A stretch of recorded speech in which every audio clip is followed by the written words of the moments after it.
नमस्कार। उम्मीद है आप लोग स्वस्थ और सानंद होंगे।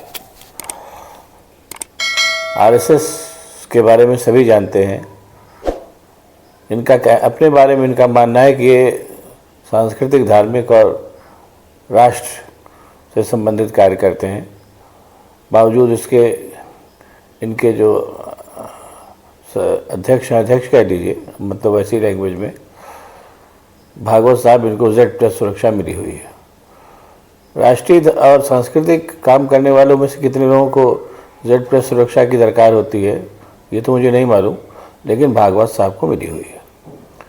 ये वही भागवत साहब है जिनको मोदी जी के 10 सालों में कोई दिक्कत नहीं थी। इनको कोई दिक्कत नहीं दिख रही थी। मोदी जी के कामों से जब जनता त्राही त्राही कर रही थी तो इनको कभी कोई दिक्कत नहीं हो रही थी। न इनका कभी कोई बयान आया, एक्सेप्ट एक बार जब कोरोना में लोग मर रहे थे तब इनका बयान आया था कि कोरोना में जो लोग मर गए एक तरीके से वो उतर गए, बाकी लोगों के लिए सरकार प्रबंध कर रही है। शुरुआत से लीजिए, नोटबंदी हुई, ज़बरदस्त परेशानी हुए लोग, राष्ट्रीय स्वयंसेवक संघ का कोई बयान नहीं। उसके बाद फिर किसान आंदोलन चला, 700 किसान मर गए। किस राष्ट्रीय स्वयंसेवक संघ या ऐसे किसी आनुषंगिक संगठन का जो किसान संघ वगैरह बना हुआ है, कोई बयान नहीं। ऐसे तमाम चीज़ें आप देखिए, एक के बाद एक दिक्कतें आती गई। लेकिन एक ही, वैसे तो राष्ट्रीय स्वयंसेवक संघ के बहुत से ढेर सारे आनुषंगिक संगठन हैं, लेकिन नरेंद्र मोदी की जो दिक्कत जो थी उसमें समय उनका कहीं कोई बयान नहीं आता था। भीषण रोजगारी बढ़ी, संघ का कोई बयान नहीं, सारी बातें हुई। और उसके अलावा तमाम तरीके की, क्या नाम है, जो आपका ये इलेक्टोरल बॉन्ड हुआ, संघ का कोई बयान नहीं, सारी बातें। उसके लिए कारण क्या कि साहब हम तो सांस्कृतिक राष्ट्रीय संगठन है, हमसे क्या लेना देना मोदी जी क्या कर रहे हैं। ठीक है, वो भी अच्छी बात है, लेकिन एक बात यही होती है कि जब आप जो बात कह रहे हैं उस पर टिकिए, लेकिन नहीं, वो काम नहीं करेंगे।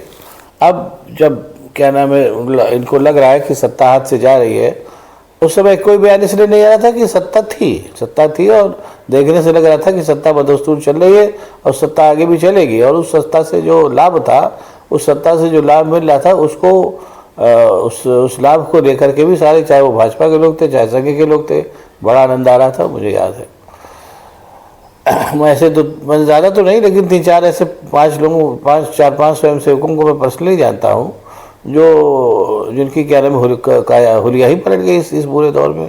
और उसके पहले एक बार भी पलटी थी जब एकदम से अटल बिहारी वाजपेयी का शासन लगा था। खैर, ये तो चलता है, इसमें कोई बुरी बात नहीं है। लेकिन अब थोड़ा सा मामला गड़बड़ा गया। अब इस बार जो तीसरा चुनाव हुआ उसमें लगा कि मोदी जी का मामला गड़बड़ा गया, नंबर 1। और नंबर 2, इस कदर चीज़ें खुल के सामने आने लगी कि वो ये इस बात का भी अंदेशा हो गया कि अगली बार जो भी सरकार आएगी वो भारतीय जनता पार्टी से तो निपटेगी, संघ से भी निपटेगी। क्योंकि संघ ने जो एक आवरण ओढ़ रखा था पिछले 100 साल से कि हम तो सांस्कृतिक संगठन है, हमको राजनीति से कोई लेना देना नहीं, और राजनीति से कोई लेना देना नहीं था तो अपना एक आनुषंगिक संगठन भाजपा को बनाने की क्या जरूरत थी। लेकिन नहीं बना हुआ था, वो अपने काम भी कर रहा था और 2 बार पावर में भी आया, वाजपेयी के ज़माने में आया और इस बार फिर आया मोदी के ज़माने में। और मोदी के ज़माने में जो पावर में आया उसके बाद तो खैर कोई बात ही नहीं। इस बार तो जो हुआ आप सब लोग देख ही रहे। और लेकिन अब बस वही मैंने कहा ना कि जैसे कि अपने मोदी जी ने जो इस बार इन 10 सालों में किया और अभी जो 5 सालों में करने जा रहे हैं, इसके रिपरकशंस जो है कहीं ना कहीं संघ, राष्ट्रीय स्वयंसेवक संघ को भी अंदाज़ा लग गया कि इसके रिपरकशंस उसको भी झेलने ही पड़ेंगे, बिल्कुल एकदम पूरी तरीके से। अब इसलिए इस बार फिर जो है वो, अभी बजट सत्र आने वाला है, तो बजट सत्र में आने के पहले राष्ट्रीय स्वयंसेवक संघ ने भी भारतीय जनता पार्टी को सुझाव देना शुरू कर दिया है। मतलब उनके आनुषंगिक संगठनों ने। संघ एक इतना बड़ा संगठन है और उसके इतने आनुषंगिक संगठन हैं और वो एट ए टाइम अलग अलग तरीके की बातें करते रहे। मतलब आप एट ए टाइम ये नहीं कह सकते कि ये संघ का ऑफिशियल वर्जन है। आपको कोई कुछ कहता दिखाई देगा, कोई कुछ कहता दिखाई देगा, ऐसा है। अब उसके पीछे क्या उद्देश्य है मुझे नहीं मालूम, लेकिन जो होता है वो मैं बता रहा हूँ। बहरहाल, राष्ट्रीय स्वयंसेवक संघ के जो आनुषंगिक संगठन हैं उन्होंने बहुत सारे सुझाव जो है उनको देने शुरू कर दिए हैं अपने केंद्रीय सरकार को, मतलब मोदी जी की सरकार को। ये कहा गया है कि इनकम टैक्स में राहत देनी चाहिए क्योंकि मिडिल क्लास जो है, नौकरी पेशा ऑलरेडी बहुत परेशान है, उसको इनकम टैक्स में राहत देने से चीज़ें सुधरेगी, ऐसा उनका कहना है। और उन्होंने ये भी कहा कि जीएसटी जो है, जिसको कंपल्सरी टैक्स राहुल गांधी कहते हैं, उसमें भी सुधार की ज़रूरत है, वरना उससे महंगाई बहुत बढ़ गई है और लोगों को परेशानी होने से जीएसटी टैक्स को भी सुधारना चाहिए। और उसके अलावा कहा गया कि मनरेगा में भी ये कहा गया कि साल में कम से कम 200 दिन का रोज़गार दीजिए मनरेगा के माध्यम से, क्योंकि गाँवों में जो है बेरोज़गारी बहुत ज़्यादा है और गाँवों की बेरोज़गारी जो है राष्ट्रीय क्या नाम है इकोनॉमी में बहुत ज़्यादा असर करती है। ये भी इसका भी सुझाव दिया गया है और भी तमाम सुझाव दिए गए हैं। रोबोट टैक्स लगाने की भी बात की गई और भी तमाम सुझाव दिए गए हैं।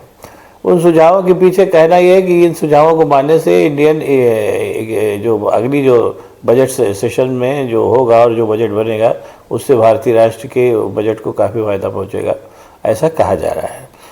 अब यह है कि अब इसमें यहाँ पे फिर दो बातें क्या हमें देखने वाली हैं कि पहली चीज़ तो पहली बार अगर संघ राष्ट्रीय संगठन है तो उसको ये सब सुझाव देने की क्या ज़रूरत थी, नंबर एक। और नंबर दो, अगर ये सुझाव अभी दे रहा है तो ये सुझाव पहले भी दिया जा सकता था, लेकिन पहले तो नहीं दिया गया।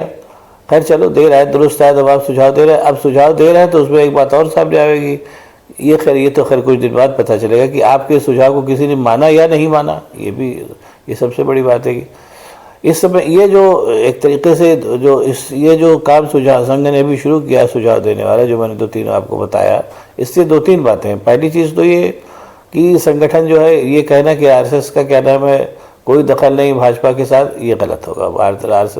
आरएसएस का भाजपा के साथ अच्छा खासा संबंध है। भाजपा जो राष्ट्रीय से जब उसमें रहती सत्ता में तो उसका लाभ संघ को भी होता है। तमाम ऐसे संघ के तमाम नए कार्यालय बन गए, भाजपा कार्यालय बन गए, वो सब दिखाई दे रहा है, कोई भी जा सकता है। और जैसा मैंने कहा कि अगर जो संघ के जो सरसंघ चालक है उनको जेट पर सुरक्षा क्या ज़रूरत है, वो कहीं से कोई ऐसा काम तो करते नहीं कि उनकी जान को खतरा हो। बहरहाल मिली है, ये भी एक तरीके का लाभ ही है जिस लाभ को उठा रहे हैं। ये सब सारी चीज़ें हैं। अब ये जो पूरा का पूरा ये बात कह के मैं बात को ख़त्म करूँगा कि जो पूरा का पूरा मतलब संघ का जब से वो बना है, जब से लेकर के उस अवधि में तो खैर कुछ कहना ठीक नहीं है, लेकिन जब से भारतीय जनता पार्टी का ये जो दूसरा वाला हिस्सा पावर में आया है, इस दौरान संघ ने नरेंद्र मोदी को मनमानी करने दी, जितनी मनमानी वो कर सकते थे। और इसका भी 2 वजह हो सकती है, या तो वो जैसा वो कहते हैं कि नरेंद्र मोदी किसी की नहीं सुनते हैं, अगर नहीं सुनते हैं तो भी नरेंद्र मोदी अगर तब नहीं सुनते थे तो इसका मतलब नरेंद्र मोदी अब भी नहीं सुनेंगे।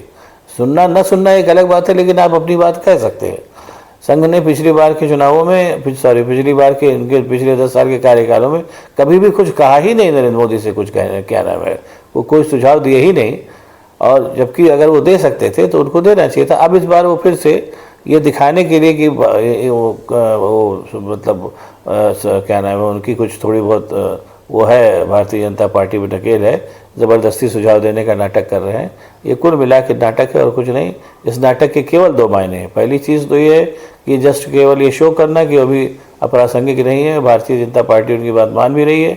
और दूसरी बात, कल को अगर ये नौबत आवे कि सरकार बदले और उसका शिकंजा जो है भारतीय जनता पार्टी और संघ दोनों पर भी चले, तो उस समय अपने बचाव के लिए होगा कि भाई हम तो कहते ही थे, अब नरेंद्र मोदी मानते ही नहीं तो क्या करें। और अंत में ये बात मैं कह के बात को ख़त्म करूँगा। जहाँ तक मैंने पहले भी एक आध बार कहा है, आज फिर कह रहा हूँ कि भारतीय राष्ट्र को लेकर के, भारतीय राष्ट्र के और वो भी आधुनिक संदर्भों में भारतीय राष्ट्र को लेकर के कोई आर्थिक नीति राष्ट्रीय स्वयं संघ की कभी रही ही नहीं। उसी का नतीजा ये रहा कि तमाम क्या नाम है कमियों के बावजूद और विरोध के बावजूद अटल बिहारी वाजपेयी ने भी वही आर्थिक नीति अपनाई जो कांग्रेस अपनाती थी। और उसके बाद कांग्रेस जब उस नीति को एक तरीके से ठुकरा चुकी थी, लेकिन ऑफिशियली नहीं ठुकराया था उसने, तो इस बार नरेंद्र मोदी ने भी उसी आर्थिक नीति को अपनाया जो कांग्रेस अपनाती थी।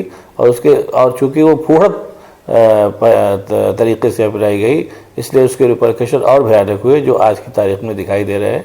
पूरी जनता त्राही त्राही कर रही है। अब आपको अगर ये वीडियो पसंद आए तो इसको शेयर करिए, लाइक करिए, साथ ही साथ मेरे चैनल को सब्सक्राइब करिए ताकि मैं ऐसी और भी बातें आपको बताता रह सकूँ। बहुत बहुत धन्यवाद। नमस्कार।